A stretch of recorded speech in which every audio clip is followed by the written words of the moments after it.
Captain update ni supposedly Direct John behind the scene ng Captain for Hello Love Again. Nag-shoot sila sa Canada kasama ang team Hello Love Again.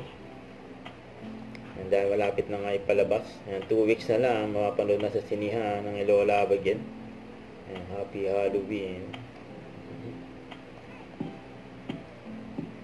And sa IG story ni Catherine, banding sila ni Q na, and trick or treat. Tapos yung labubo ni Catherine, lalaro ni Q na.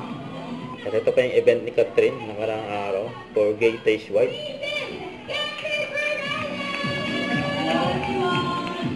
Gay Taste White. And later on, katamang post na naman tayo. Eating alone in public places is sad. Kaya nag-suit you guys, na mga bata pa tayo, para lagi nga nag-share ng food. Oo, parang yun yung way ko kasi parang longgan ko na din nilo. Catherine. Huwag kalimutan mag-subscribe, click ang notification bell for more update. Try po ang record reaction live. Bye guys, thank you for watching.